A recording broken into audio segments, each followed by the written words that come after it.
Lions fans, welcome to the Detroit Lions podcast episode 500. 500 even. This is the official Detroit Lions podcast for Reddit. I am your dashing host of the late night talk, Chris. And with me is my good friend and glorious co-host, Ash. How are you doing, my man? Spectacular, Chris. How about yourself? I love it. It's a good night to be a Lions fan. It's a good time to be a Lions fan. And boy, did they do it. Not without some moments, but it wouldn't be the Lions if we didn't have some moments. So we'll talk about that. We'll take some calls. We'll get to the post-game press. We got a lot going on. Great show lined up. Ash, are you ready to go, my brother? Let's get it on. Let's kick this off and break it down.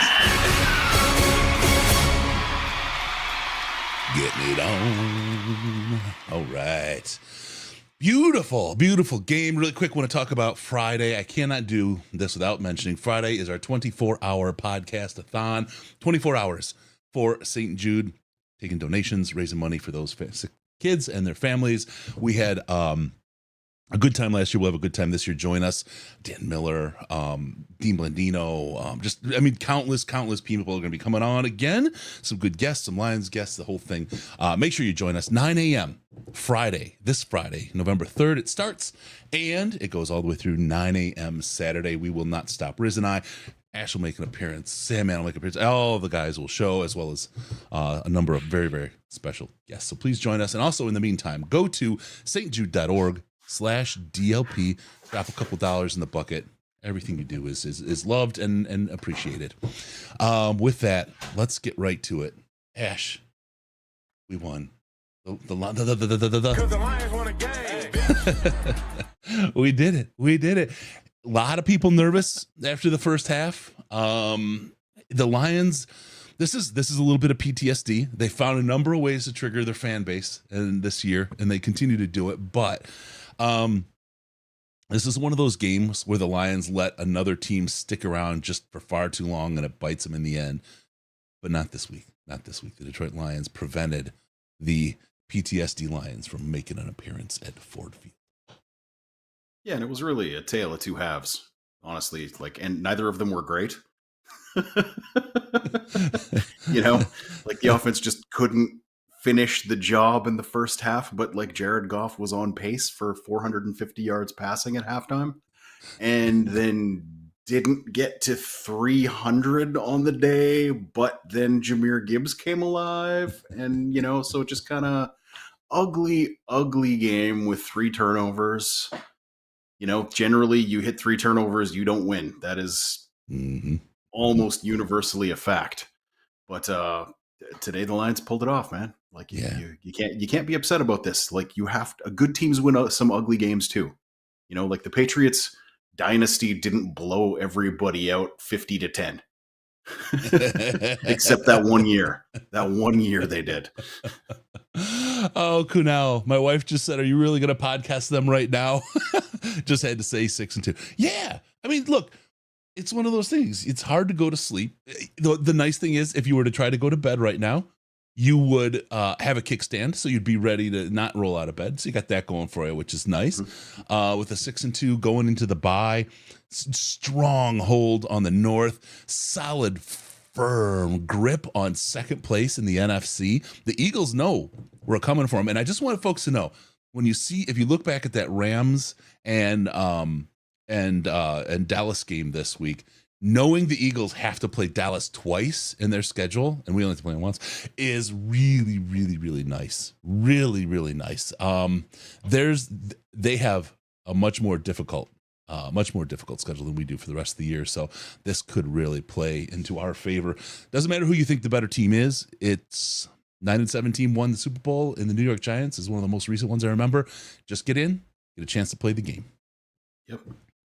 Absolutely, man. And when we were looking at it before the season, this was the hard part. Yep. To get to here, we were like, if they could just be 500 at the bye. Here we are, man. 6-2. 6-2. That's not what I expected, Yeah. Corey Verst. I've ruined my workday tomorrow here in Poland, but it's worth it. Leave it to the 1 year I'm overseas to have all of these primetime wins. Yeah. sorry, but not sorry. Appreciate you though tuning in and being with us, man. This is one to celebrate. This is one it's very, very, very much worth celebrating. Great play.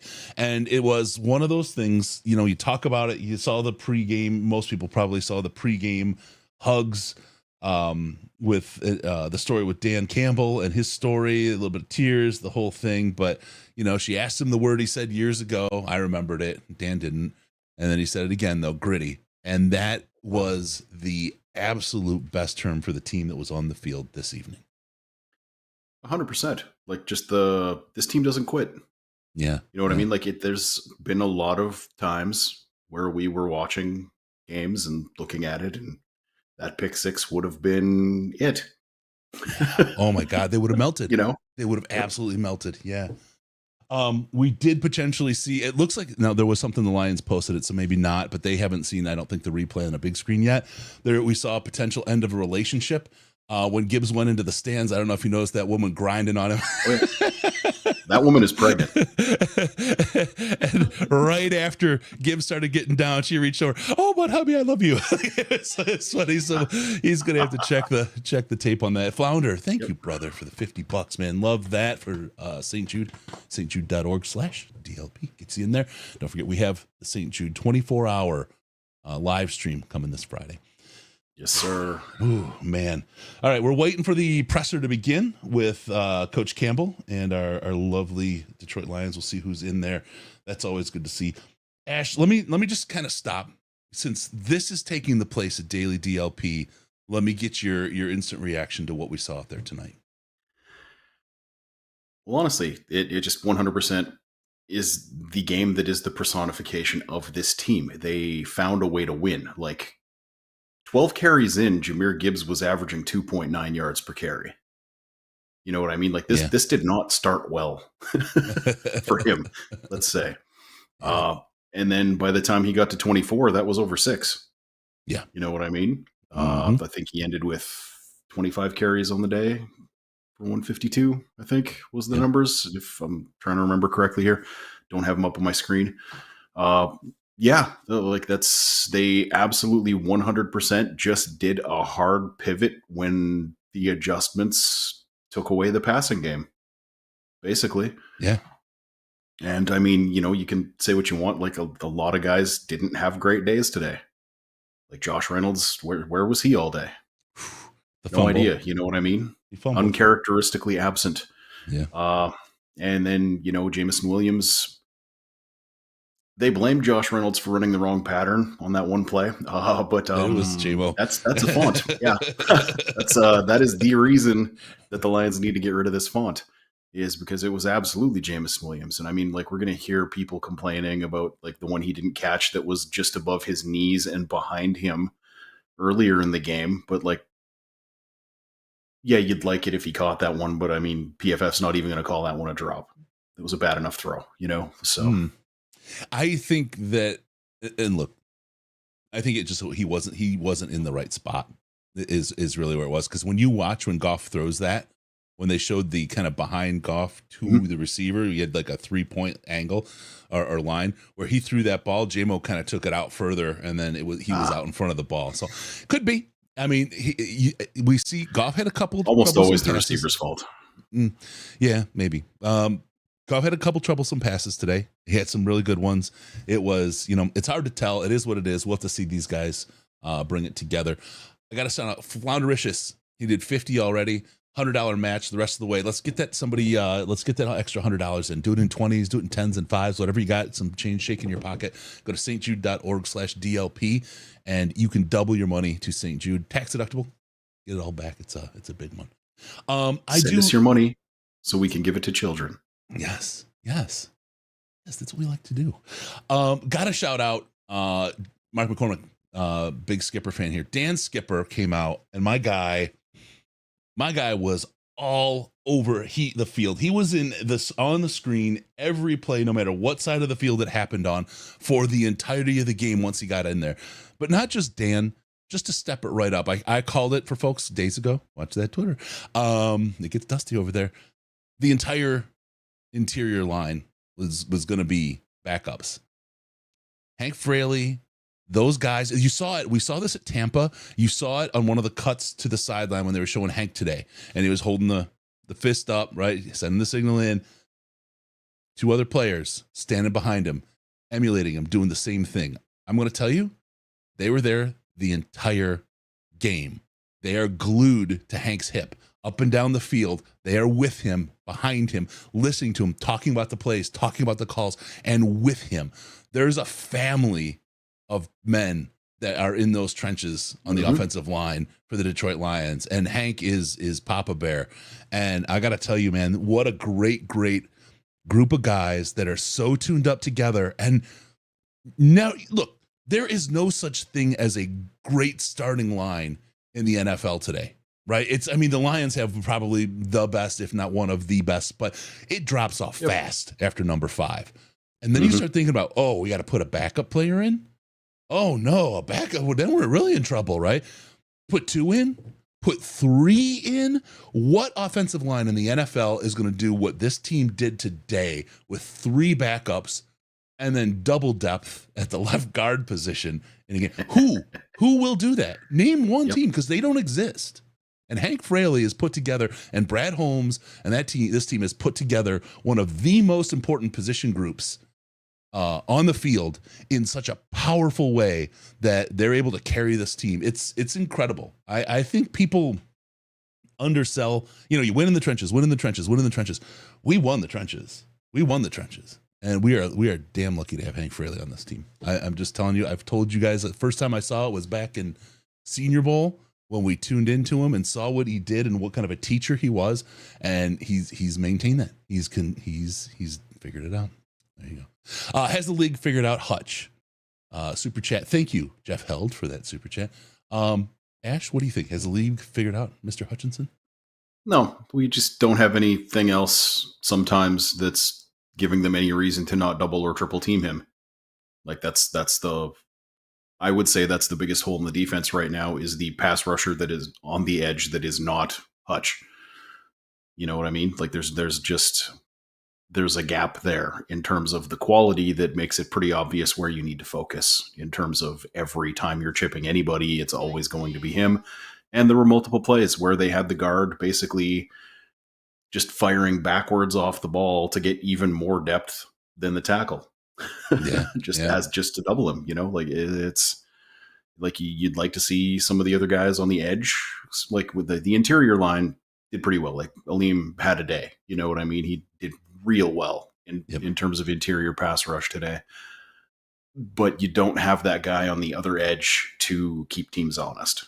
And I also think there may be like a residual thigh injury thing going on with Hutch, because he just has not looked the same since he got that amazing interception and just took a helmet in the thigh. You know what I mean? Like he just has not looked like the same guy since that play. He looked a little gimp out there tonight a couple times walking on the field. You saw him kind of like with a little hitch in his giddy up. Michelle, thank you for the $20. I have to wait for the other guy to come in, and it was another 20. Emril? I have to look. I have to wait for his name. Thank you so much. stjude.org/DLP. Thank you both for your donations. That's 40% of the way there to the matching dollars we've got. Help us get up there. Need another $60 tonight to get those, to take advantage of those matching dollar bills. So, all right. The font story from Troy. That was fun stuff. It was fun stuff, right? Wayne Fonts. I got to call him. We'll get him on the show on Friday as well. Wayne's going to have a lot to say this year about the Detroit Lions. He's got his stuff going on, man. Aleem. This is a good one where people get too early to shut people down or to talk down about their players. Aleem McNeil was an absolute stud out there. And there we go. He was an absolute stud out there. Sorry. And there are a lot of people talking, oh, feed that man a steak. He's got nothing. Feed that man. All of a sudden he shows up. Oh, Gibbs is a bust. Oh, my God. Why do we pick him at number 9? Oh. Let it go, people. That's why we're kind of sitting on JMO, right? Let's see what we get. Look, the early returns haven't been ultra inspiring, right? Nope. But they have not. That's being very nice. You're a very nice man. It's not all his. I mean, you could point to a million different reasons and a million different things. This is going to be one of those things that's gray and gets people worked up and angry and arguing and all that kind of stuff. But we just have to wait and see. We have to see what we have. And when we do, then we'll know, and we'll know what JMO is. To try to call him one thing or another now is kind of a fool's errand, because you've got not enough data, and you're kind of showing your ass, as they say, because there's you're just saying something without any real data to make that call. So, Hutch, some help. Do you believe? Oh, there's an FTP chant, Carter. Thank you. From Sports Center, from Ford Field. Good job, folks. Good job with your FTPs. Mm-hmm. Do you think we're going to get anybody? Everyone's talking no, but do you think we're going to get any help on that D line, Ash, before the No. Sadly, I think that all indications are that Holmes still believes Josh Pascal is going to be that guy. And like, how much would you be willing to give up for a rental that was going to be better than him? You know, that's the thing. This team's not the team that does that. You know what I mean? Like, and it's going to be frustrating for some people as we watch this keep happening for the rest of the year, in all probability. And kind of go back in time and say, well, they didn't do anything. And then when next year's third round pick that they didn't trade is awesome, nobody's going to remember that. They're just going to be irritated they didn't make moves. You know what I mean? Yep. Oh, Holmes never makes moves. And it's like, hell yeah, that's why he has 10 picks every draft. Yeah. And it's exciting. Moves are exciting. It's like poking, do the thing, right? Yeah. And if it was 5 weeks from now, they probably would. You know what I mean? But the NFL has this idiotically quick trade deadline where nobody's really out. You know what I mean? Like, can the Vikings theoretically maybe scrape together 4 more wins and squeak into the playoffs? They might. You know what I mean? I don't think so. If they get 2 more, I'd be shocked without Cousins. But you know, like, they're a 4-4 team. Like, they're not going to fire sale a 4-4 roster. Right. Here's what it almost couldn't be better. Maybe 1 week later for the trade deadline, but for the trade deadline to be falling right now for the Detroit Lions is super awesome, because it's right before the bye week. They kind of know what they have health wise. James Houston, what do we got? They know where he stands. They have a good estimate on when he's going to be back, what that means for the team. If he's going to make it back this season, I think he will, but we'll see. Montgomery, like we talk about Derrick Henry, right? Oh, Derrick Henry, he'd love to have him. I would absolutely. Who wouldn't love to have Derrick Henry on the team, right? He'd be a beast. Do we need him? I don't know. Maybe Montgomery will be back. Montgomery's never been injured until this year. Maybe he'll be back. Maybe he'll be something special. We just had a guy go for 152. Why do we need to pick up another guy? Exactly. And God, did he look good doing it? Oh my God. I'm not making this call, folks. I want everyone to know right now. If you say, "Oh, he said blah, blah, blah," I'm going to put my balls in your mouth. All right. But I saw flashes of Barry in Gibbs today. There was a couple times where he did I just got that flash. You know what I mean? Just got a little bit lost in traffic in the backfield and then just popped out of there. Yeah, I can see it. Like, obviously, we're not saying that Jahmyr Gibbs is Barry Sanders, because that would be ridiculous. That's the best running back in the history of football. But there were a couple plays tonight, you're not wrong, where he just was like, the play was dead. And 90% of backs, it's a -2 yards. And then it turns into 25. Yeah. And in that regard, we got little flashes of Barry tonight. You're not wrong. So I don't know, man. This is like, ooh, boy, oh boy, oh boy. This is a fun team to watch. Even at the end of the first half, I know a lot of the PTSD fans were like, ooh. I was pretty level. There was so many games in the last many decades where but at the second half, like if I just saw first half like I saw today, I'm like, oh yeah, we're losing this game. and we're losing this game, right? And you can see it in hockey a lot too. You can tell when a team comes out flat when they don't. You're like, oh god, they're losing this game, right? You get a sense real early. You're surprised. I'm an Oilers sometimes. fan, man. I've seen that 1,000 times. You can get surprised sometimes when they pop it back, right? They have some kind of inspirational moment and they bring it back, but you just know, you get the sense, and boy, I have not had that sense of fear and terror out of this team yet. I'm loving what I'm seeing. Adams, oh god, if they want to trade Adams for JMO, what would you do? I'd probably take in 1 second. I would do that. I'd probably take. And like, there is no bigger JMO fan than me in Lions fandom. You know what I mean? Like, nobody was happier that day than me. But if you're telling, like, one of the best receivers in football for a guy who's not even starting for us, the team that doesn't do that is the Raiders. Like, how many firsts are we throwing in on that trade right now? Right. Sadly, like, that's where we're at on that one right now. There's no value there. You can't trade something nobody would want. I got Carl Emig, I hope I got that right, for 20, Michelle Cox for 20, and Empty Glitter 17 for 20. Thank you all for hitting stjude.org/DLP, tossing a couple bucks towards the kids. We're up to 1940. Interesting. Nobody's done anything to the change. We've always had a certain number of cents after every situation previously, and we're not doing that, huh? Something. All right. Gibbs was fun to watch.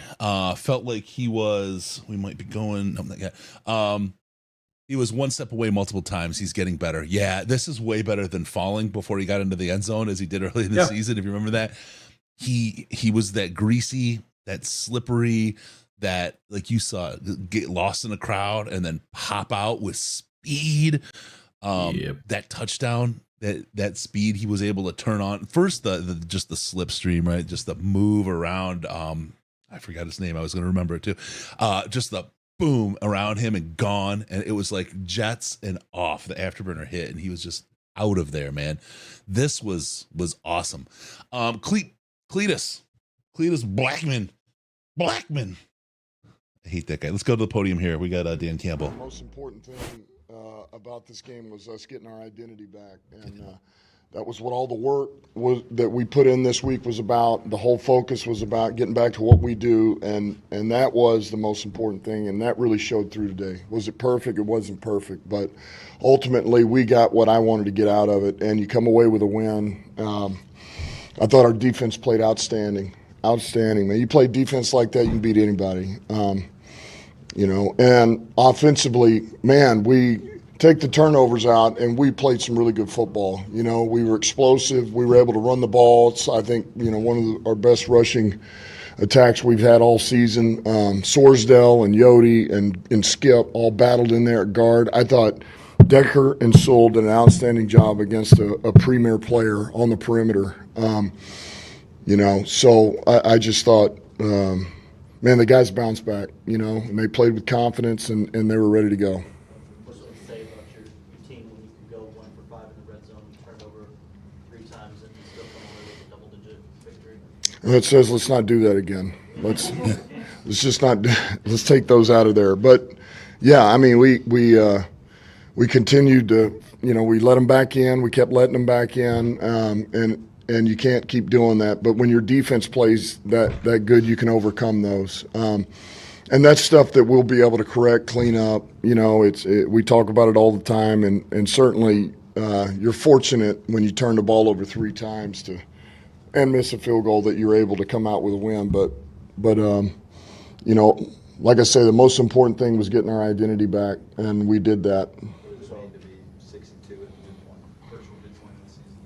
Yeah, it's good. I mean, it's a good spot to be in.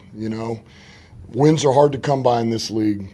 And anything's up for grabs in the NFC right now. And our focus right now is our own division, and so we get another win, and we help our own cause, and then now we got a chance to heal up. We're going to get some guys back after the bye that are important to us. Important pieces. But look, I was proud of the fellas, man. I was proud of the coaches too. it's profession. There's you can. You come out of a tough loss like last week, and then you got to put it behind you, and you got to go back to work. And I was just, I love the fact nobody lost confidence, nobody was shaken. We knew we just needed to put the work back in and trust in trust in our process, and it's a hell of a job by everybody. Breakout performance from Jameer Gibbs. It seems like you guys are really conscious about feeding him the ball early. I guess what did you say in that Raiders defense to really get him going and talk about his performance? Well, look, that defense they played pretty dang good, and they've been pretty stingy in the run game, and but we felt like there was some things that we could do, and we wanted to get Gibbs going. We wanted to be able to establish the run, and you could tell he was feeling it. He was starting to. Every week he's just gotten a little bit better and a little bit better, and I thought last week was his best game, and this week certainly surpassed that. And I think the more he gains his own confidence in his own abilities in this league, he's just going to continue to grow. And I think this was kind of the tip of the iceberg, if you will, for what he is able to do and going to be able to do. So really proud of him. I was proud of that old line too. I mean, they just battled. So it was good to see. When next man up so often, and your team epitomizes that. The running game, over 200 yards. You got the 152 for Gibbs. You got the 75 for Chris. And as you said, next man up. Montgomery's up. You're all with Rags. And yet you still survive in a league this tough to win. Well, that's the credit to coaches. I think the coach has done a great job. And then I go back to every guy knows that they could be the next man that has the opportunity. It's real. And they get coached that way. They get coached as if, that they are going in. We rep them enough. And so, look, it goes all the way around. It's coaches and players. And you're missing three or several offensive linemen shuffled around. You didn't have Montgomery. What made you think you could reestablish your run identity in this game with those guys all out? Well, you're not going to know unless you try. So that's the combination. We just believe those guys can. There's some things they're capable of doing, and we know Sorsdale can run off the football. He's shown that. Yodi can play with good pad level and has some power, and so. Have we ever worked that combination together? No, but you got to try, and they got it going. Did a heck of a job. Hank did a heck of a job once again. Sorry, why did you use that combination with Vaitai in particular? Vaitai wasn't feeling real good. He's been battling. It's back. Pass rush, specifically Lee McNeil, Alex Anzalone, what they were able to do today. I'm sorry. I'm sorry. Your impressions of the pass rush. Oh. And Lee McNeil and what? Yeah, outstanding, top to bottom. Those guys really came through. That was one of the things we talked about, transition from play pass into the rush and then working the games on third down. And those guys, they all go hand in hand. Alex, Jack, all of them inside with Kaminsky and Hutch, J.O., Barnes, because they all run the pick games, the twist games. But, man, we were, 6 sacks and 9 quarterback hits. I mean, that was all 100% teamwork there. So that we look like a tenacious defense. Like that's how we expect to play defense, man. We're ferocious. We play tight coverage. We challenge. Man, I thought Jerry and Cam did a hell of a job. So it was an outstanding effort by our defense. Dan, you talked about Gibbs quite a bit. Awful Laporta had a big game as well. To get contributions like that from rookies on offense means what? Yeah, I mean they're a part of what we do. They're very much a part of our offense, and they have been since the beginning of the season. So the more they're able to do, the more they allow us to do. The more it sets up St. Brown, the more it sets up Josh Reynolds. I mean, the more weapons we have, that gives us more versatility, more matchups. So as long as they continue to grow, that's a good thing for all of us. You talked about shooting yourself in the foot in the past in the third quarter there. The pick six followed by the fumble in the red zone. Mm-hmm. How do you know when your team has the poise or the moxie to kind of overcome that? How important is that in being a successful franchise? Yeah, it's very important. Ultimately, good teams don't do that consistently. They don't have multiple turnovers, but when they do, they're able to overcome them. And I do feel like we got the right. We have guys that don't get frazzled. You know, the wheels don't fall off. I do feel like we're pretty composed. Like even after that happened, but you know, I think it was more anger than frustration. It was like, I can't believe we just did that. But yet, you're getting the ball right back, you know? And that's how it felt. Like, all right, we're getting the ball right back, so we'll just go do it again. We'll go down there. And so that's, man, when you have that mindset, you can overcome those things. After the Ravens loss, you were visibly upset on Monday when you talked to us and promised that that wasn't going to happen. That kind of performance wasn't going to happen again. How validating is it to live up to that promise and have a performance like this? I mean, look, it feels good to know that there again. I just go back and think about our identity didn't show through last week. That was not I didn't feel like that was us. That was not us. So ultimately, you believe enough, and all right, let's get back to what we do, and that is the sole focus. And so to me, when that's the sole focus and that's what you go in on, and you pull a little bit back away from the opponent you're playing, I just feel like you're going to be centered that way. And I just know the team too. I know the coaches, I know this team, and they respond. Does that 100% mean that you're always going to win? No, but it does mean that you have a pretty good feeling of when your team will bounce back and be ready to take the challenge. So I'm proud of everybody, proud of all the guys. And you guys are in a pretty good spot right now, 62. Maybe after the 5 game, you need to make a move here at the deadline. You expect to be 24 hours. I just finished this game, Dave. Just give me a minute, would you? Let me drink of water here, maybe go back, take a shower, you know. I mean, I don't know. We've got until what, tomorrow? So, yeah, we'll figure it out. Just let me wake up a little bit, and we'll go in and check it out. It looks like you guys are equally comfortable running gives inside and outside. Has that been a process to meld those two areas, that he's not just a speed guy? Not at all. Not at all. We've never felt like he was just an outside back. Do we think – here's what the allure of some of the outside stuff is, his speed. But, I mean, well, sometimes you can use his speed to go downhill right now. It's a little bit quicker to go here than it is here and then turn back up. So, no, we don't feel like he's some finesse back that's not his deal, and he runs on his tippy toes. And we think he can do it all, you know. We think he's a pretty good gun runner, but certainly he can run out of the dot. So, we feel like he's pretty versatile that way. Setting myself up to run and go for 12 here, I realized, but 2 NFC contenders, Philadelphia and Seattle, made trades for Pro Bowl level talent. Do you look at your competition at all when you're weighing whether you do need to make a move? No, I'm not. No, I don't really think of that. I just think of what do we have here now. Look, I'll talk to Brad. We've kind of gone back and forth, but I'm not, you know, they can do and have whatever they want. We'll figure our stuff out here. I just know this, and I said this, I don't know, probably a week ago. Here's what I know 100% is whether we do something or don't do something, I trust Brad 100% that it's for the betterment of this team. It's the right thing to do. So let's see where that goes. Good. That is not the best he's felt. That was not the best he's felt, but you know, like a true warrior, he just sucked it up and he went. Yeah, sorry, last one, just really quickly. I hadn't seen it before, the Jerry Jacobs penalty. I know you got an explanation. Is that a new rule, a new point of emphasis? What? Yeah. That one, they put that in 2 years ago, and it was that's the crack block, not the crack. You're running a sweep. Tackles cannot cut corners anymore.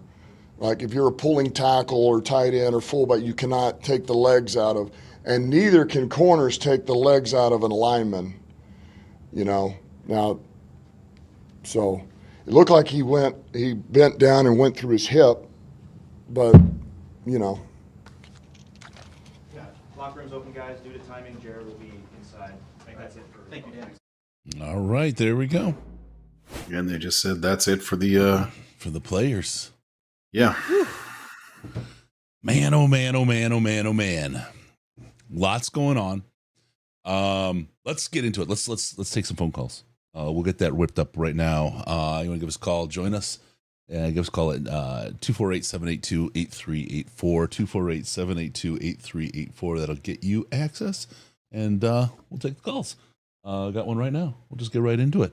Hey, Mitch, how you doing, man? If you could turn down the volume in the background. Hey, Chris. How you doing, man? How much have you had to drink so far? I'm very well. I'm calling from Australia. You might know me as Staff Tatty. Oh, man, you're my guy with the tattoo. Long time no speak. Yeah, so it's just gone midday here, so just obviously only 8 or 9 Fosters or so. Yeah. Okay, that's fair. That's fair. You got to get a slow start. I know you got a long day ahead of you still. That's it. You got to ramp up, you know. You got to ramp up. Still got work to do, right? Yeah. So how you doing, Staff Teddy? So good to hear you, man. I gotta say thank you again, man. That was so awesome to watch you get the tattoo. And I've got the video. Maybe I'm gonna see if I can pull it up here in the background while we're talking. Maybe I can and toss it in for folks to see really quick. But what do you got for us today, man?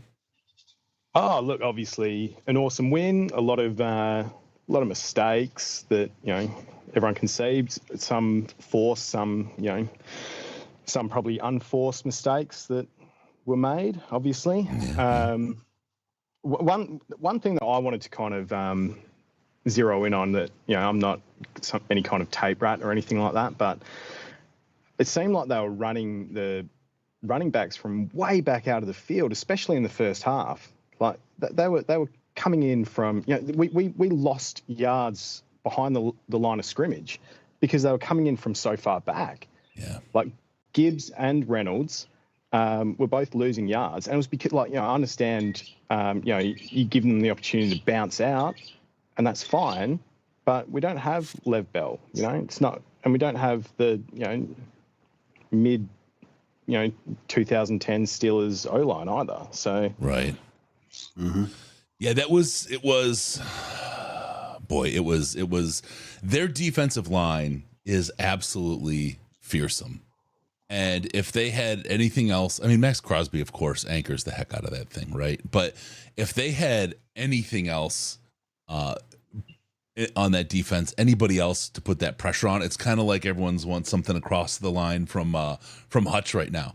If we had somebody with the kind of juice, I don't even say Crosby juice because that's so elite and top tier, but somebody that could really put pressure on in concert with Hutch, they'd be unstoppable. It would be absolutely unstoppable. It's crazy. Yeah, I mean, I just saw, like, when Josh Jacobs, he was gashing us for a bit there, especially in the second quarter, and he was getting the ball right on the line of scrimmage, and he was just smashing through, and we didn't get that same opportunity. We've got those runners. We've got Gibbs. We've got Reynolds. We didn't have David Montgomery, but we didn't. We were playing from behind the line of scrimmage and then smashing up the center and losing behind the line of scrimmage. Ash? Yeah. Anything honestly, well, basically, like when your interior O-line blocks as badly as ours did in the first half in the run game, I don't think the rest of it really matters, to be perfectly honest. Like that's they were just getting killed for the first half. And they kind of figured it out, and it got better in the second half. But like, they really just were not giving guys a chance to make plays, really. And I mean, there were plays where we just didn't block Max Crosby, and I'm told that blocking the other team's best defensive lineman is probably a good strategy. That does sound like a good strategy, to be fair.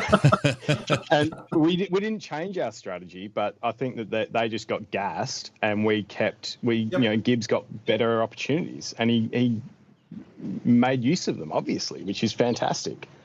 Yeah. That's one of the things you could tell early in the game when we just started grinding the run and we could tell we were not stopping. It was just we were there to beat their defense down, and I think it was a lot like what we saw with Baltimore, and then the week before, more so Tampa, just trying to pick on Kirby, trying to wear Kirby down, right? Mm-hmm. And I think that's what we're just trying to do. It's like, okay, Crosby and team, we are just going to wear you the fuck out. That's all we're going to do. And they just continued. And by the end of the game, they couldn't stop anything. They couldn't stop anything. Everything was 3-4 yards, right? So good stuff from the Lions. I mean, they had their plan, and they went right at the beast that they were facing in Max Crosby. And I don't want to say he was ineffective, but we saw him, and he was not nearly the game breaker that he should have been, or that his talent would expect, that you would expect from a guy with the talent like he has. Not in the second half. Mm-mm. I mean, I feel like he carried the defense for the most part. Yeah. Oh, yeah. He was their best defensive player. Absolutely. Easily. Yeah, no question. All right, my man. Just one last thought. Sorry, just go for it. Forget Phillip Rivers. Forget Russell Wilson. Aleem McNeil is the best prospect that's come out of NC State, and we've got him. He's something. I can't think of a better one. Best defensive prospect, definitely. Yeah, absolutely. Oh, awesome. Well, Staff Teddy, I've got the big search going on in the background. I haven't found the tattoo. I will. So why don't you really quick before you go, just share the story really quick on why and when you got the tattoo for us. Oh, so this was, I think it was 2020. So this was 3 years ago. It was the St. Jude 24-hour podcast-a-thon that you do. And I had recently lost a daughter. Not anything that St. Jude could have had any impact on, but obviously was minded towards something that helped kids, those kind of charities. So I pledged to get the tattoo if we reached a certain amount of money. I think it was $2,000 or $5,000 in a certain amount of time. And I remember the name of the person who, it was Golden. Yes. Who was his YouTube name or whatever his tag was, who pledged over $800 to make that happen. I got Staff Teddy tattooed across my chest. And yeah, I'll do it again for Godfather when you let me know, mate. I will. I'm going to look for you on Friday, brother. Oh my God, that's great. Hit me with an email, bro. I appreciate you, Chris at DetroitLionsPodcast.com. And let's talk. All right, brother.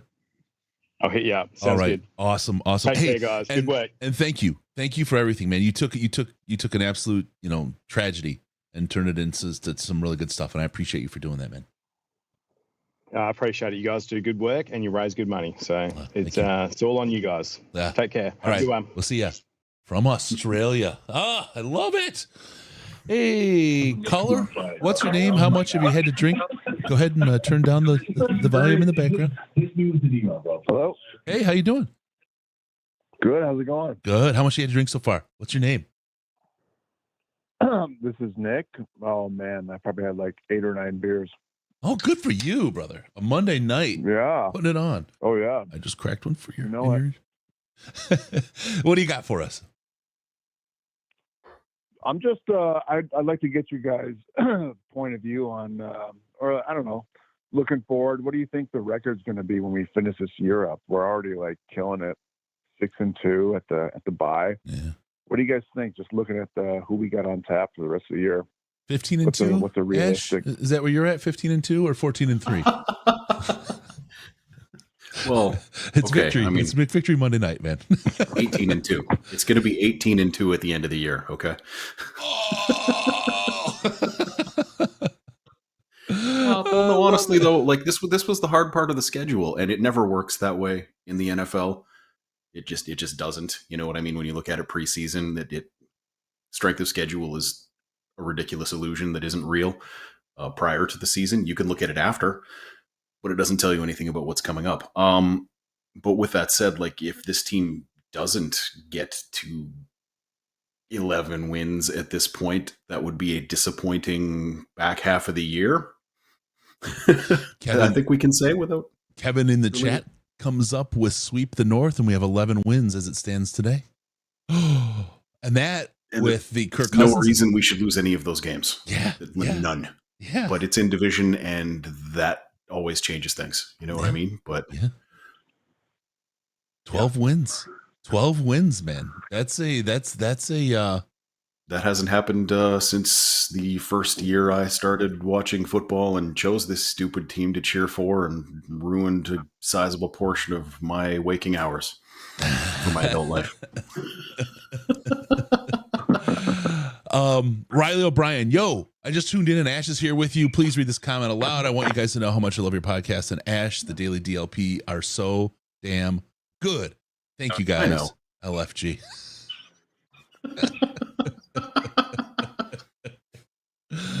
No, Chris isn't drinking. Chris is drinking beer tonight.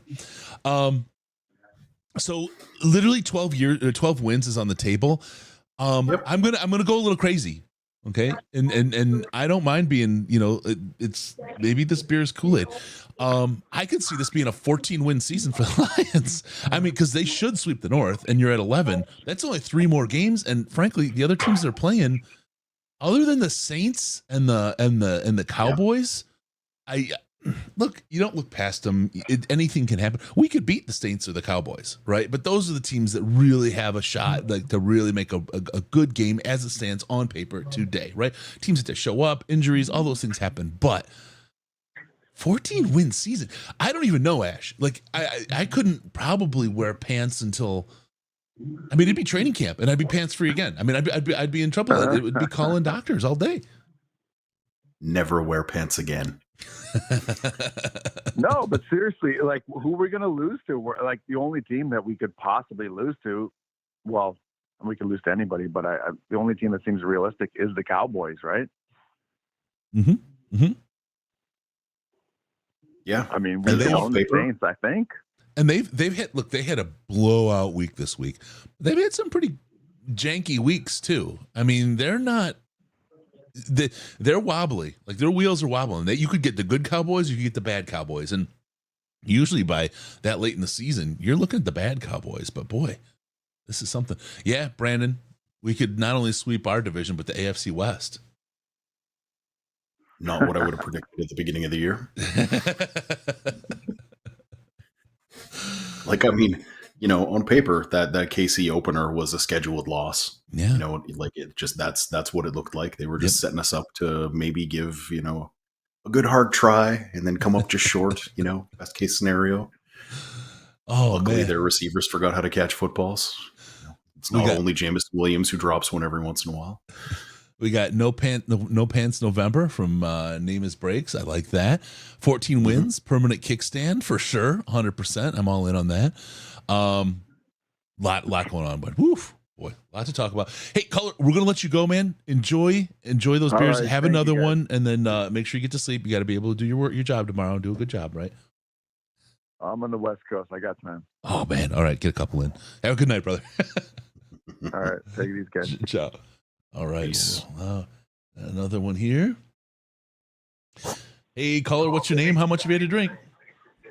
Hey, Chris, it's Ian Zanchetta. I've had a lot to drink. I just got out of the Lions game and just crossed the bridge back to Canada. Nice. Just want to say thanks to you and Ash for fucking, excuse my language, putting on this show after the game.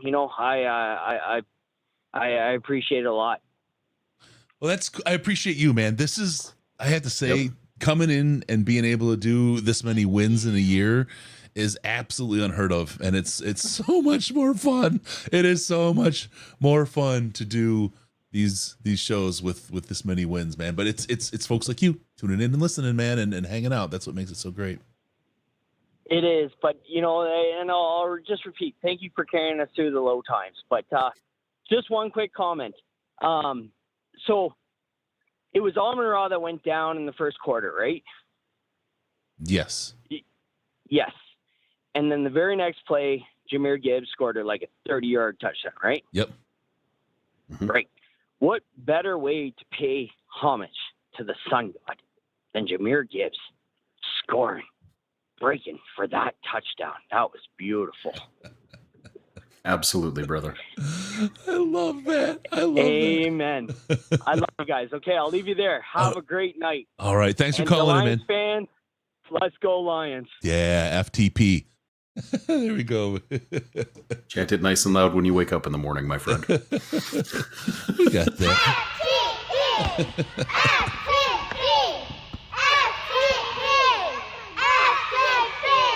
Hey, look, you got to listen to the kids. They're our future. Hey, caller, what's your name? How much have you had to drink? Hey, my name's Ted, and I just want to say that I've been a longtime Lions fan, but Gibbs reminds me of Gil Sayers.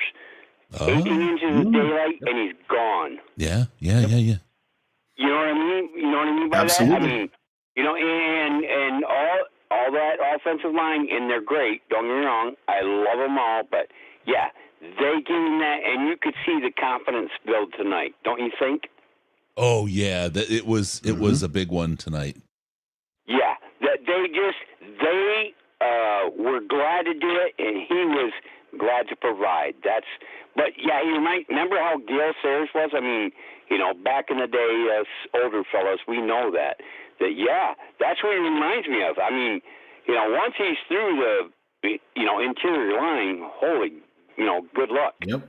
So fast, so smooth. That is a really good comparison, Absolutely. actually. And the vision, and yeah, I mean, that's all. And I appreciate what you guys do. I really appreciate it. First time I ever called anything, but I've been a Lions fan. You know, I was born in '61, and my dad was the one that said, these guys used to be really good. And I was like, okay, when? You know what I mean? But so, you know, Yeah. but I love them. Yeah. I love them. I do. So anyways, that's all I want to say. All right? Awesome. Thank you, man. Appreciate you. Thanks for calling. Yeah. All right. I love you guys too. All right. Bye. All right, Thanks. bye. Great comment, Steve G. It's exactly what I thought. What he picked up. All right. Hey, caller, what's your name? How much have you had to drink so far? Yeah, Phil. How you doing? Good, I had a good. little. Oh, that's good. a little drink. Just a little. That's all right. Yeah. I've been listening to you guys for a couple of years, man. I really appreciate you guys, especially you, Chris. Lions are doing pretty good. That Baltimore game kind of worried me, but I think every week, from week to week, teams get better, they get worse, they stay neutral, whatever, and hopefully the apples fall in the Lions' direction. I do see a Super Bowl team, but I also see a team that can make mistakes, throw a pick six. Any play can change the situation from week to week, from game to game. So if the apples fall in the Lions' way, they could win the Super Bowl. I mean, I'm not trying to be, you know, I've been following the Lions for 40-something years, you know, so that's a long time. So, you know. We all want it so bad, man. Jahmyr Gibbs, he looks good. I mean, he looks kind of like Kamara that plays for the Saints. He looks, you know, he kind of reminds me of him. There's a time where players shouldn't remind you of nobody else but themselves. So hopefully, you know, Jahmyr Gibbs can, you know, pattern out some his own self. You know, there's a Michael Jordan. You know, you can't. You know, people get to a point where Michael Jordan should not be compared to nobody else when he was a rookie or 3 years later. You know, he's got to be himself. Yeah. So eventually, Jahmyr Gibbs is going to have to pattern out himself. And the same thing with J-Mo. Give J-Mo some time. I mean, I think J-Mo's going to end up being, so he's going to make some people eat the grass. You know, I hope so. Eventually, J-Mo's going to make people look like a fool. Just like Killian Hayes on the Pistons. Eventually, these guys going to make you eat your dust. You know. So anyway, I appreciate you taking my call. No, I appreciate you calling and listening, man. Those are some really nice words. I tell you, here's the thing. Here's where I am with this team this year. And I think you said it really, really well. This team could win the Super Bowl. I don't know if I expect it. This team could bum out and miss the playoffs. I don't know if I expect that either, right? I don't expect that either. This is a team that is really, really solid. And look, if the ball bounces the right way and things go their way, they could bumblefuck their way into the Super Bowl just like the Giants did, man. I mean, anything can happen once you make it to the post game party, and this team has the right mentality to be able to take the train to the station. Not predicting it, but boy, it's going to be a hell of a fun ride, and that's what I'm here for. Fun, right? It's been a long time to get on this train. So, thank you for calling and thank you for the nice words, man. I really appreciate you. Thank you. All right, bye. All right, let's get another one here. Calls are rocking. All right, and hey, caller, what's your name? How much have you had to drink so far? Hey, it's Jamie from Montana. Jamie, how you doing, brother? Pretty good. About yourself? Oh, I couldn't be better. It's a Monday night win. I've got an 8 o'clock meeting, but I don't care. I'll be fine. It's one of the good things about Mountain Time is watching Monday Night Football at 7 o'clock at night. So I miss it so much. So. I did love living on the West Coast. Right. But I wanted to see if you guys noticed on that pick 6, you saw Amon-Ra running Peters down, but did you see who was off to the on the inside of him that was catching up and running almost as fast as Amon-Ra?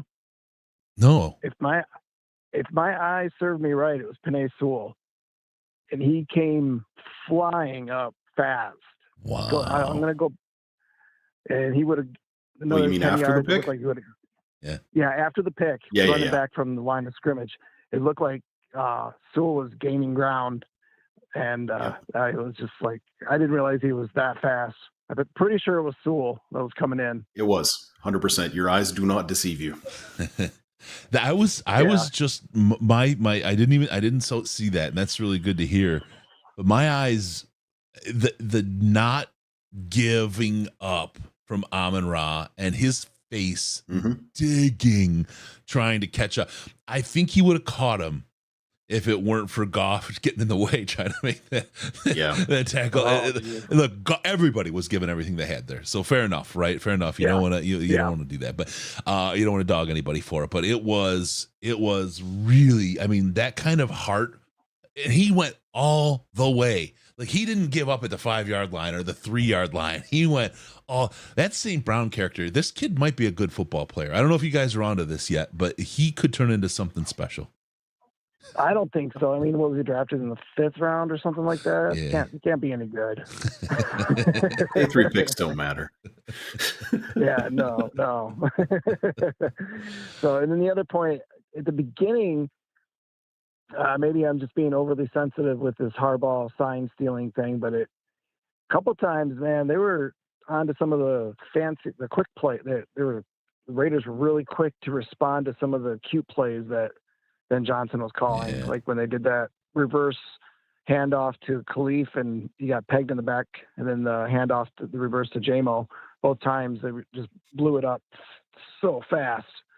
So that was the only part of the. Go ahead. Yeah, sorry. You never want to get pegged in the back. That's just such a tough, especially in front of 60,000 fans. That's definitely not the way to go. Look, if you can draw 60,000 people to watch that happen, you're making bank. Okay.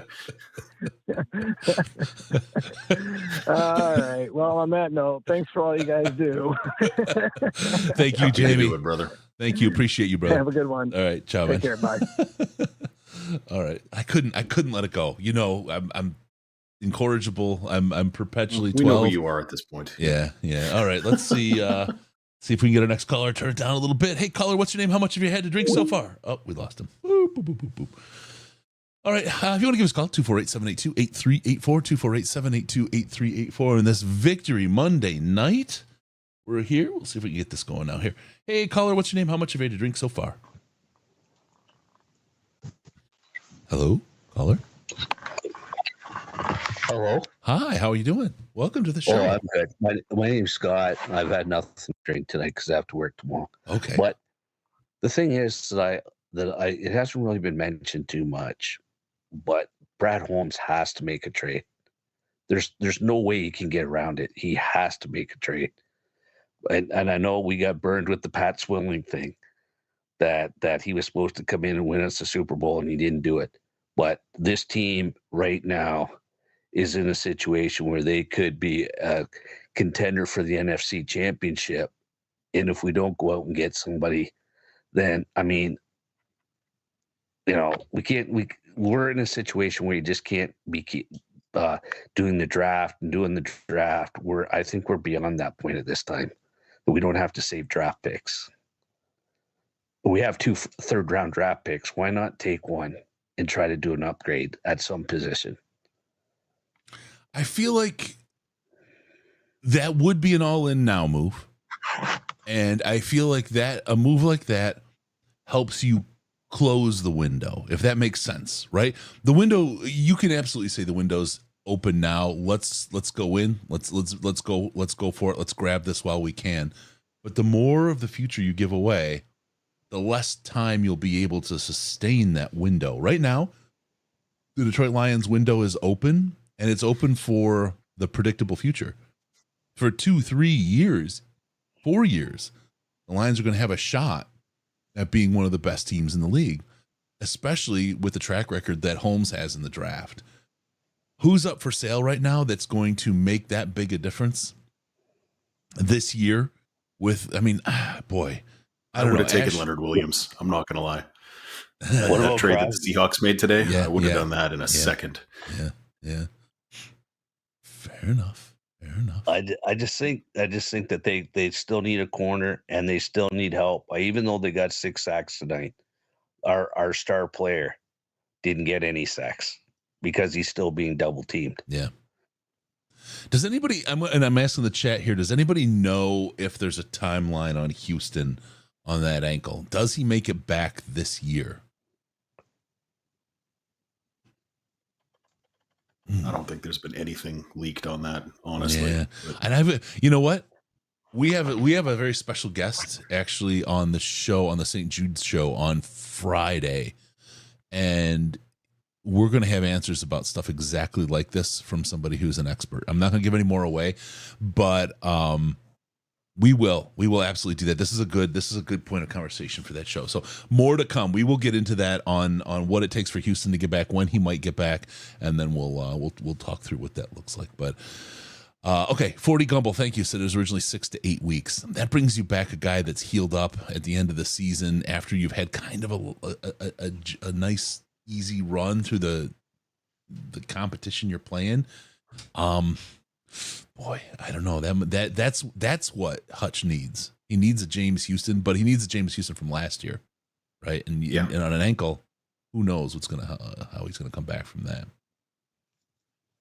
I'd like him to add, if they can find someone who will actually give up something good. But that's the thing. There's nobody really out of it that has things that they're actually going to be willing to trade. Like, I'd love him to pick up a corner, but a rebuilding team isn't going to trade a corner.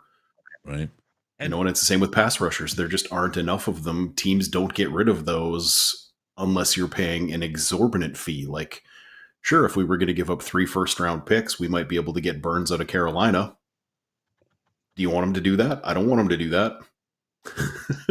Yeah. Yeah. So lots to talk about. All right, Scott, we're going to let you go, man. We're going to keep going. We're going to grab some of the people. Lions. Go Lions. You got it, brother. Absolutely. Thank you for calling in. All right. Scott, got him. All right. Just missed another call. We'll pick them up. They're coming in like 3 deep every time they roll in. Here we go. All right. Hey, caller, what's your name? How much have you had to drink thus far this evening? Hi, guys. This is Andy from Spring Lake, and I've had a few Michelob Lights. I'm feeling great. Oh, good for you. Ash, I just want to give you compliments on your podcast that you've been doing. Excellent material, my friend. Very, very good. I agree. Informative and delightful to listen to. Thank you. Sorry, the fact that he says I agree every time just kills me. This is the thing. Like, you have to get Ash. I love his sense of humor. I mean, he's the a-hole that I want to be. Like, because it's those words channel in my head all the time, but I'm just not allowed to say them generally. So I kind of get to live vicariously through Ash. So thanks. Well, yeah, and like the people took me so seriously, man, to begin with. Like, it just The deadpan delivery was a mistake. I'm just going to freely admit that right now. And I can honestly love the name that Gray has given you as the most angry Canadian ever. That's awesome.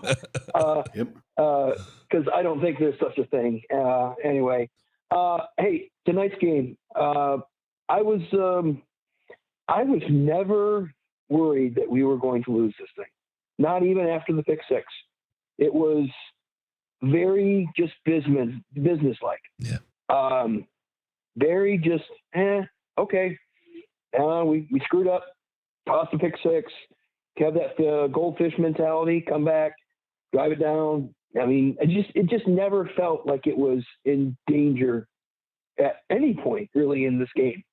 Even when they got within two, it just didn't feel. It just felt like the Lions were in complete control.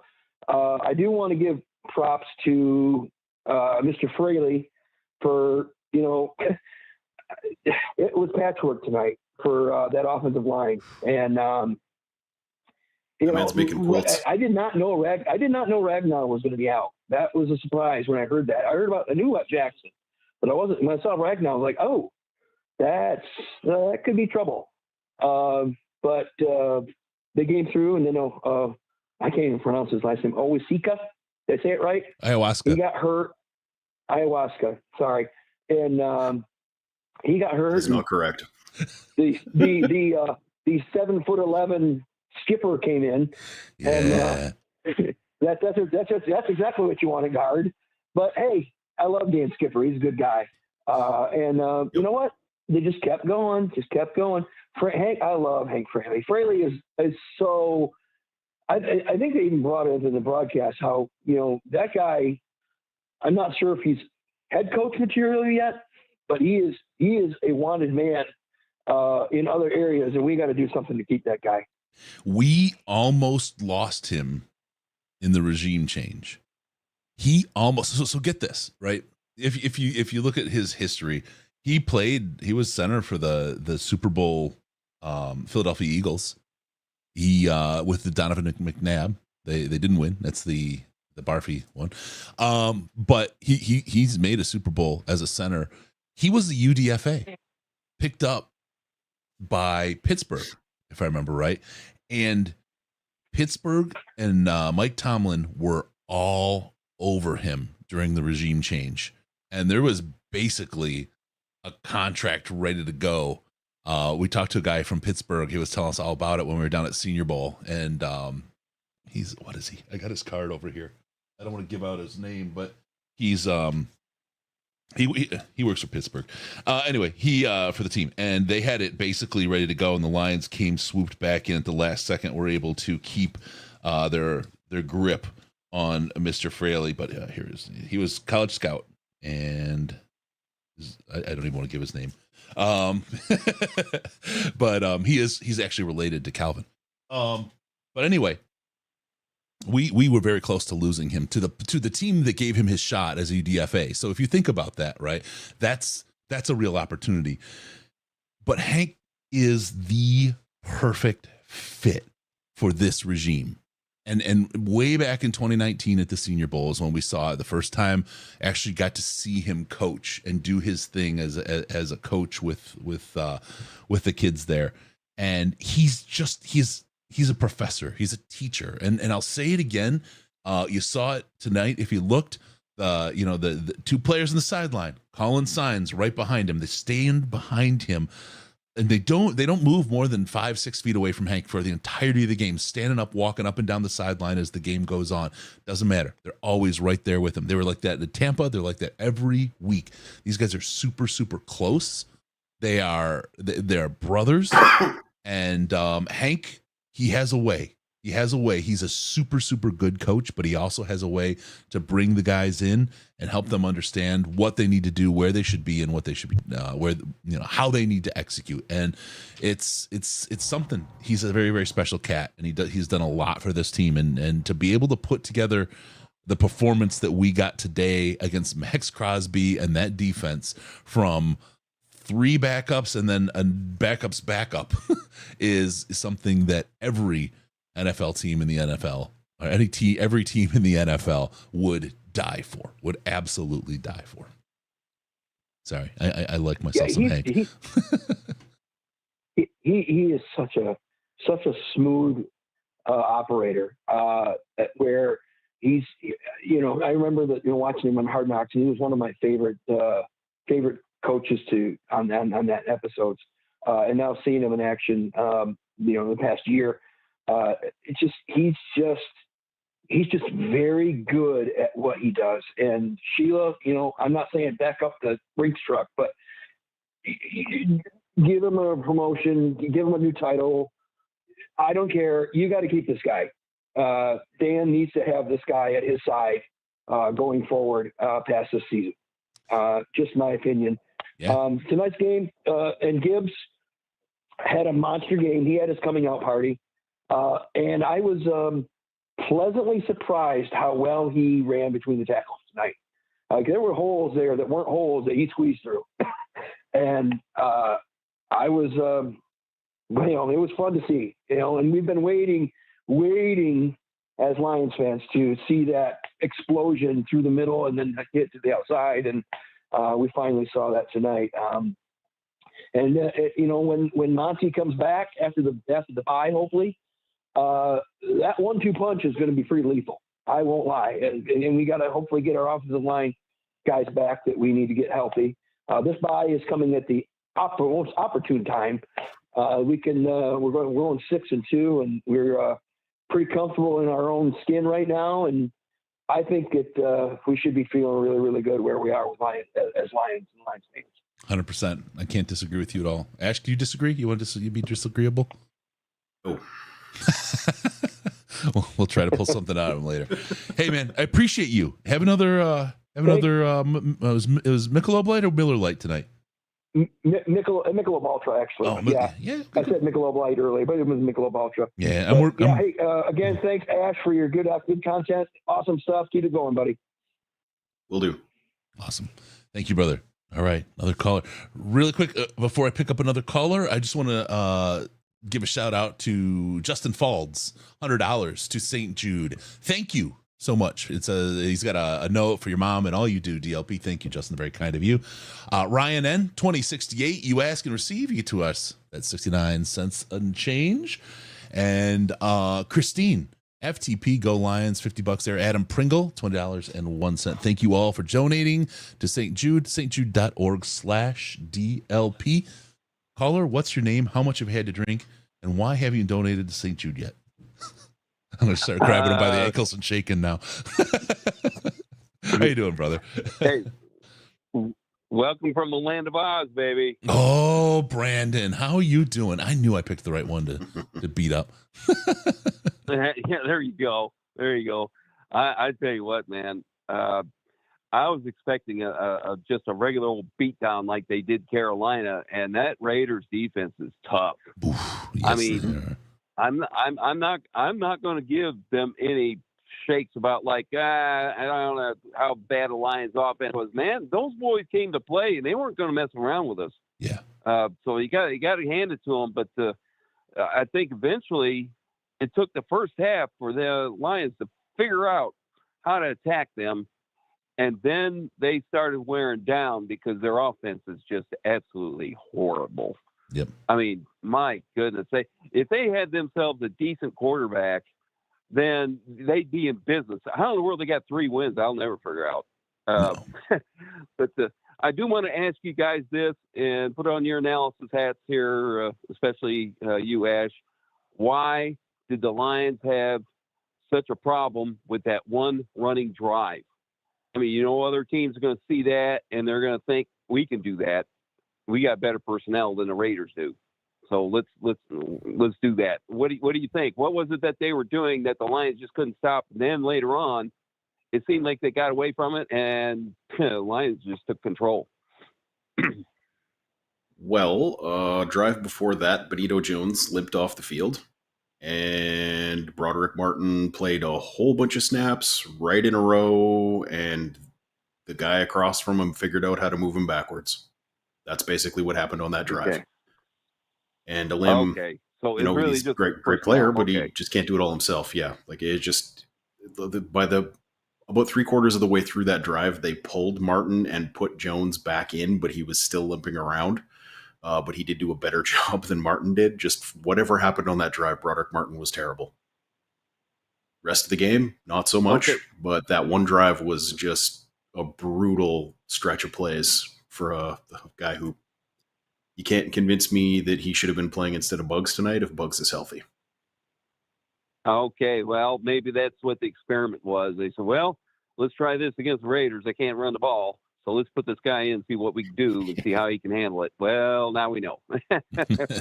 Yeah. He looked like he might still be a ways away. Okay, that's great. I tell you what, Dan, this 2 weeks couldn't come at a better time. Holy mackerel. Yeah. So what do you think about as far as anything else is concerned? Were you worried about the Lions kept misfiring, or was it just a matter of time where they were finally kind of getting it organized and then finally seeing the light? Because it looked to me that's what was going on. They were trying to figure them out, and then in the second half, and then of course the defense just came alive and look out. Anyway, I'll leave that with you guys. You got tons of calls. I know you're not going to want to stay up all night, but man, this was just a terrific win. Sure, put the other game we had last week behind us, and like we don't want to talk about that no more. So, this is the best way to go into a bye week, isn't it? I mean, this is ideal. Isn't that the truth? Yeah. I loved what Michael Gray said. He said, "Okay, let's recap the Ravens game." That was it. See you guys later. Flush it. Bye-bye. We'll see you, Brandon. Thanks. All right, let's get to it. The calls keep coming, and so do I. Hey, caller, what's your name? How much have you had to drink? And if you could turn down the volume in the background, please. A lot. And I tell you what, your American kids came up big, the defense came up big, but I still think we have issues. Okay. Yep. That defensive line is, we have the blitz to do it. I still think we need to pick up a defensive tackle. I really do. In order to go any further. I think so. I don't disagree, brother. Hey, we're gonna go. The noise is really loud in the background, so we're gonna move on. But thanks for calling in. All right. Awesome. There we go. To his point, though, yeah. That's I don't know why they keep only dressing 3 interior defensive linemen, because like if anyone gets hurt, then you have 2 and you're boned. Like it's been baffling me all season. It's just kind of playing fast and loose. Like, yeah, okay, you can throw commission there on some passing downs, yada yada yada, but when it comes right down to like 3rd and 1 and it's going to be a QB sneak, if you only have 3 guys, they're all on the field, and if one of them gets hurt, you're never stopping that. Yeah. You know? Yeah, 100%. All right. Hey, caller, what's your name? How much have you had to drink so far? I'm Art, and I had about 12-pack. Yep. Great Lions win. Oh, we needed it so bad. We did. Didn't we? Oh, man. Last week. But I tell you what, Gibbs come up huge, and that defense come up huge. But I'm still, I don't know. I'm still not convinced on the defensive line. We need help there, but you know what? They are a great team. I think one of the things that we saw today from the Detroit Lions was, and this happens a lot in the NFL, teams tend to play at the level of their competition. And I don't know why. I don't know why they do that and why they channel each other that way, but it felt like the Lions today, I mean, the Lions stomped the Raiders, like across the board. I mean, they had 70, 80 yards total rushing, and we had like 225 or 250 yards rushing total. We had 272 yards passing out of Goff, where Garoppolo had 120 yards and an interception. We just curb stomped these guys, and we just couldn't get it the last 2 yards into the end zone. No, I think that fumble call was them. silly. And you know what? We had field goals where we should have had touchdowns. Yep. And that was our fault. It is what it is. You know what, Gibbs, and you know what? I still have faith in Jameis Williams. I'm telling you, he's going to be a stud too. If we can get them two going together, we're unstoppable. We really are. Yeah, no question about it. Yep. There's a lot still to see from this Lions offense, and it's interesting because I look at this team. Basically, I see the Lions offense as somewhere between a 25 and 35 point a game type of offense. They can score when they're clicking. They could definitely turn that up if they can get JMO into the game. Can I just it's always a flash when I see him. Is anybody else stunned that Amir Abdullah is still in the league? Let me tell you something. When them two going, we're unstoppable. I'm telling you. And that defense is good. Yes. It's not great, but I love, you know what? I have seen freaking okay, I just got a brain fart here. Our defensive end from Michigan, and let me tell you something. He is a stud, but he looks hurt. I see him stumbling around stuff, and it concerns me because I think that hit from the other week, that was before the Ravens game. When I can't pinpoint it, but I think he's still not right. I don't think he's right. I think you're right. Is not right. I'm telling you. I see him stumbling around. He's not feeling good. I'm just saying, but. All right. Hey, caller, we're going to get rolling. I appreciate you. Congratulations on the 12 pack, brother. You, Chris, and Ash, you guys take care. All right. You too, my man. Be Love good. you, brother. Yeah. FTP. Right. We'll see you, brother. All right. We'll keep going here. These callers keep roaring. There's a question from Hattori. Is there a sober caller in the pipeline? We'll see. Hey, caller, what's your name? How much have you had to drink so far? My name is Riley. I actually am sober, so that's pretty good timing. Nailed it. God, I love it when things come together. Riley. Now, Riley, do you want to talk about that 26-yarder you missed, or are you talking about the 52-yarder you did hit?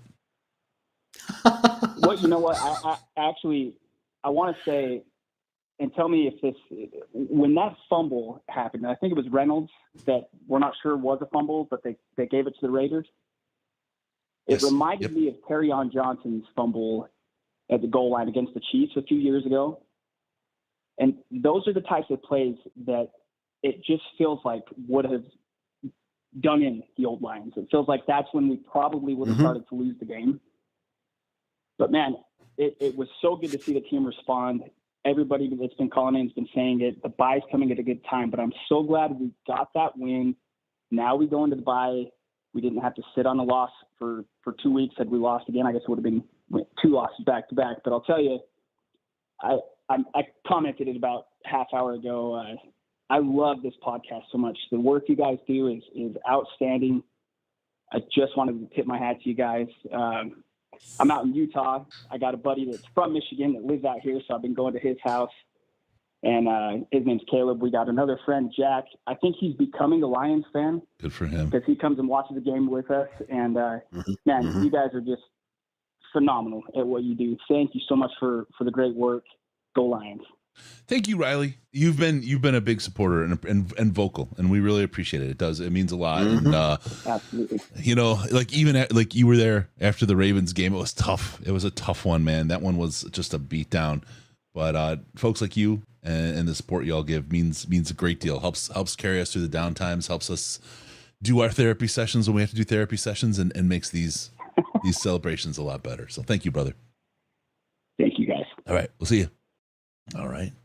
We'll just they keep coming, Ash. I don't know. Why? Hey, caller, what's your name? How much have you had to drink? Hey, my name's Ted. I called earlier. My I name's was Alex. talking How you about how the Gibbs remind me of Gale Sayers. What I want to do is I want to talk to Ash again about our defense, like the slide defense that they use, and I know what you mean by that, right? I think we have two callers at once here. Yeah. Yes. We have, We got Sorry. I'm sorry. Okay, sorry. no, you go ahead. You go ahead. Thank you, caller, who said you'd wait. You go ahead and wait. The slide defense, Ash, go ahead and answer that. I'm Yeah, Ash. You know what I mean? Like, you have to cover certain areas, of course. Yeah.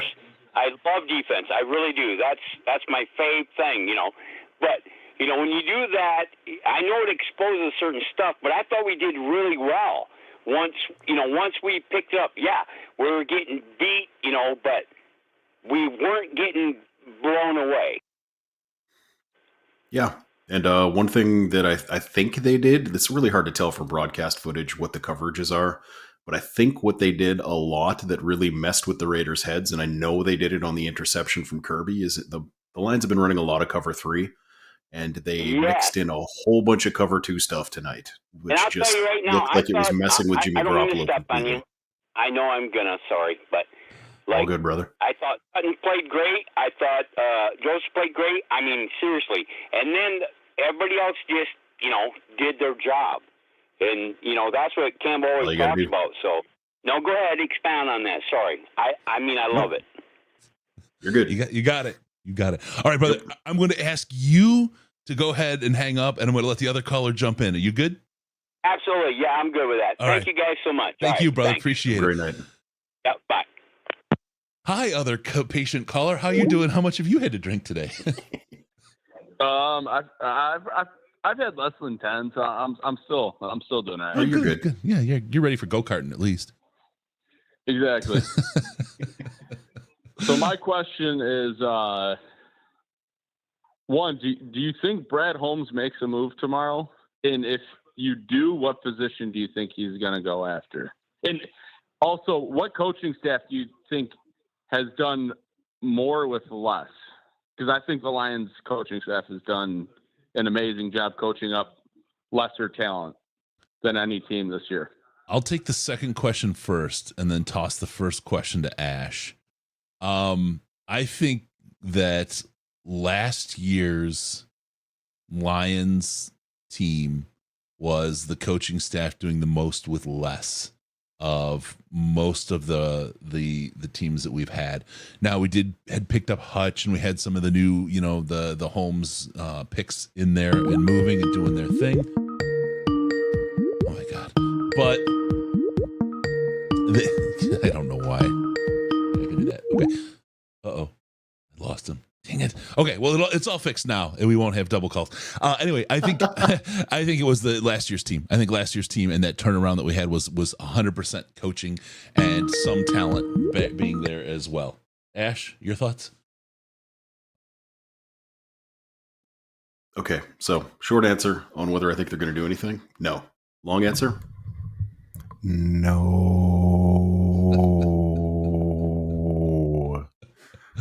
I'd like them to. I'd really like them to pick up a pass rusher. If one was available that could be picked up and was actually going to be better than the players that we have, that would be great. The unfortunate thing is you pay a premium price for those, and I just don't think Brad Holmes is going to do it. Yep.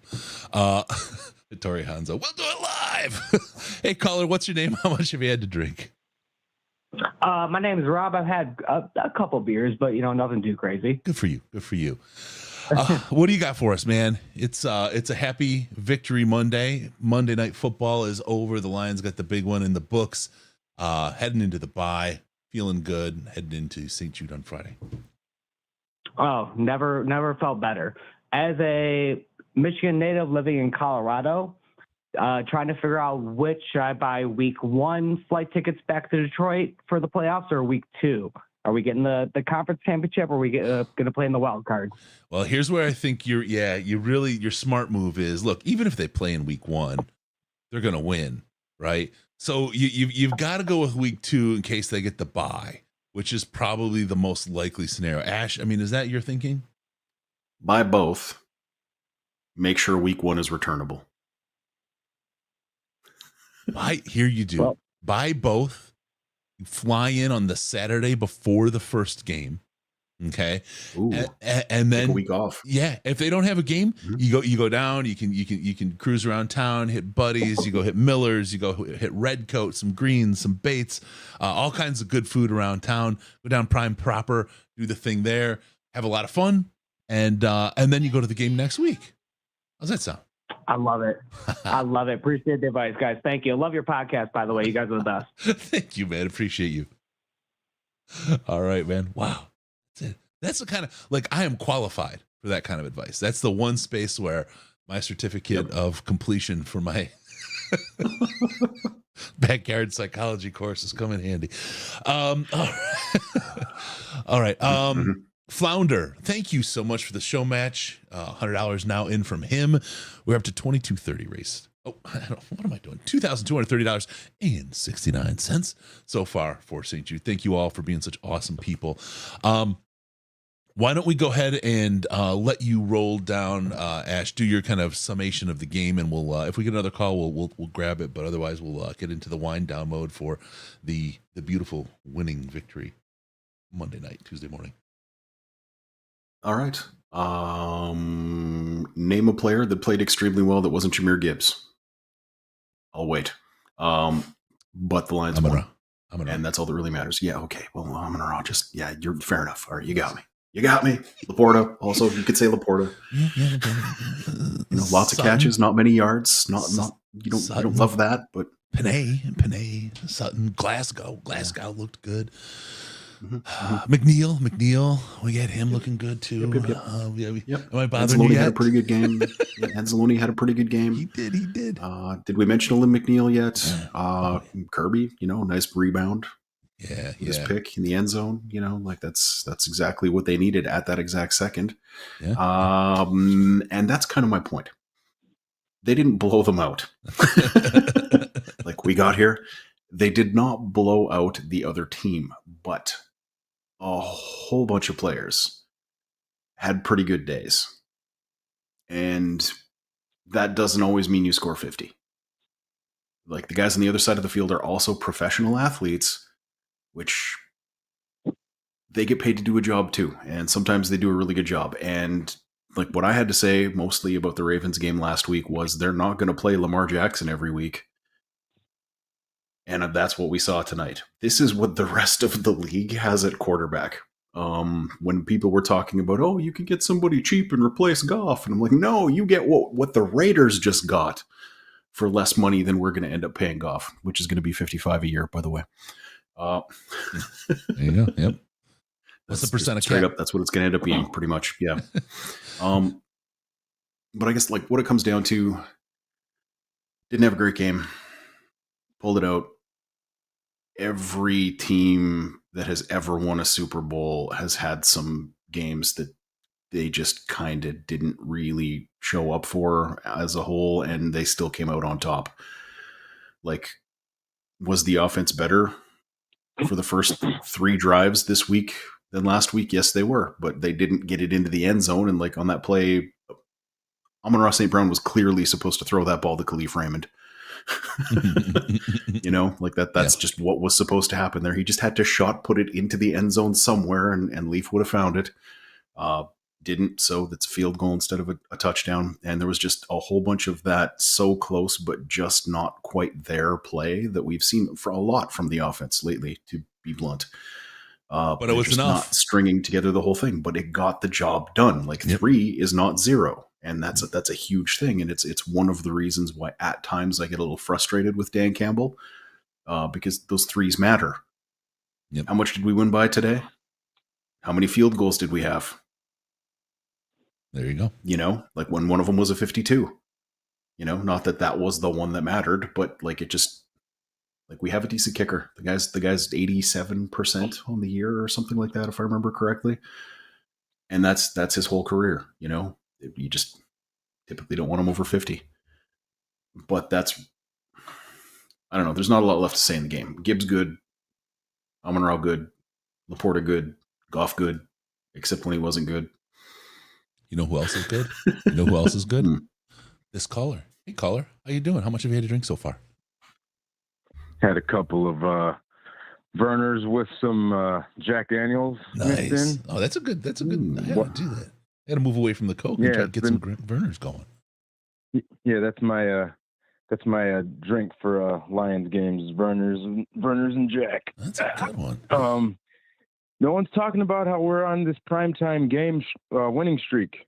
I mean, we've come up on the primetime games. I was like knocking on all kinds of wood earlier, like when I was talking to my girl about it, because Bears. She's a Bears fan, and the Bears just played primetime, and they couldn't get it done. And every time we played primetime, we've gotten it done this season. That's not something we've been able to say a lot. No, ever. I mean, you think about it, like we talked about it last year, that game at the end of the season against the Packers in prime time, even though we didn't make the playoffs as a result of that game, it still truly felt like a passing of the torch in the NFC North. And it's bearing itself out completely right now. I mean, it is shown that the Lions are absolutely the team to beat. It's not going to be long. I mean, it's already started in some places, but it is not going to be long until we are just hated by the others in the NFC North rather than the lovable losers. I can't wait. So sweet. It's gonna be so delicious. It will. Feed me that hate. So there's one more question I have, which is totally off the wall, and it's not necessarily even about this game necessarily, but it's kind of a general thing about Lions home games, is the fight song. Like, who is it that sings the fight song, and why do we do it in like this game show fashion when we've got a perfectly good like marching band version that you can really sing along to? Like, what do you think? How do you feel about the fight song? Theo Gridiron Spite is the guy that would sing it live. And I don't know that he's still there doing it, or they're just playing it like the DJ style, but they used to have a live band that would play the fight song. I like the fight song. It's okay. Oh, there it is. Retired sings the fight song. That's tradition for years. The one thing that I missed the most. He did it on ESPN today, though. Oh, there you go. Game. The thing that I missed the most from it was the Silverdome thing, and I think they used to do it at Ford Field for a while, was after a big play, they had the big Lions roar. Detroit Lions, first down. That was great. I loved that because there's just the roars going throughout the day. I miss that. I wish they would bring that back because it was good. The fight song thing, I think there's I get the tradition, I get the history, I want to honor it, but it feels kind of collegey. It's kind of hard to do that in the pro. Go ahead, Ash. I know you're going to whisper something. I hate that song. I hate it so much. Yeah,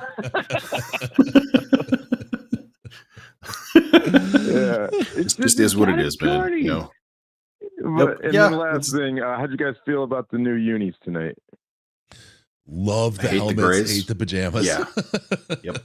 Those things if we could look just change the colors so we don't look like we're wearing prom suits in the 1980s, that'd be great. 70s, bro. Don't even dog on my 80s like that. The whites in those helmets would be freaking fire, man. Oh. Yeah. And we'll see it next year. I bet. It's all right. I'll put up a mock on my Twitter of what I want. But, thanks, you guys. Yeah, thank you, brother. Thank you for calling. All right. Yeah, that helmet is amazing, though.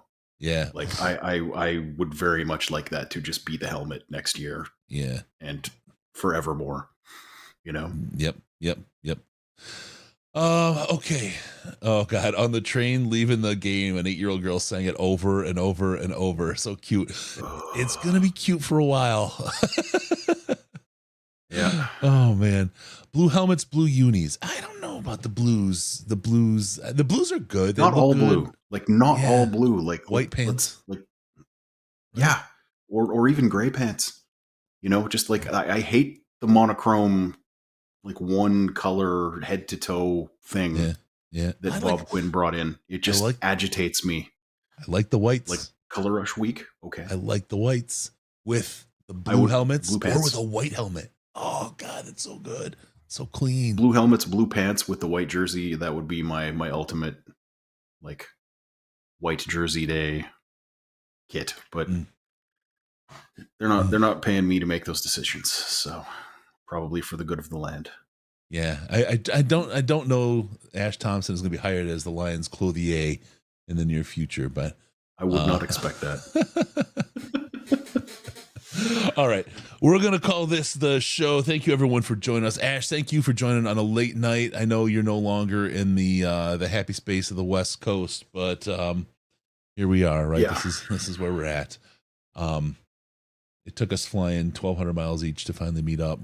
And you live three hours away. Yeah, exactly. I love that we kind of live in the same area, but we're nowhere near here when we actually met each other. Oh man, the Oilers uniforms yesterday were hot. Yeah, those are really good. Good job, Tennessee. That was awesome. All right, remember, don't forget about some Patreon, patreon.com/Detroit Lions podcast. You get access to the Slack chat if you donate as little as $5 a month. Great way to hang out, help the show, and meet some of the most intelligent Lions chat and chatterers on the internet. It's like 450 smart people and about 4 dumb ones, and the dumb ones just hang on to that. But it is a great time. It is still the most intelligent Lions chat on the internet. Patreon.com/Detroit Lions podcast. Also on Twitter at Mr. Tweetson. Also Monsieur Tweetson. That's MR. And at DET Lions podcast. DET Lions podcast. Always pants free, riding with a kickstand in weeks like this. Give us a call via Skype, Detroit Lions podcast, all one word, Detroit Lions podcast, or call us at the Lions line at 248-782-8384, 248-RUB-UFUG. Leave a message. We'll get those messages on the air. Lastly, be sure to go to DetroitLionsPodcast.com. Subscribe to the podcast, because what happens, Ash, when we do that? I don't know, man. I'm going to bed. You get a daily DLP. Get a daily dose of the DLP. Thank you for tuning in. We're going to see you next time on the Detroit Lions podcast. Remember, no pants, no toasters, no hot tubs, no problems, and no losses, because we're your Detroit Lions and Reddit connection. Thank you for tuning in. We'll see you Friday, stjude.org/DLP.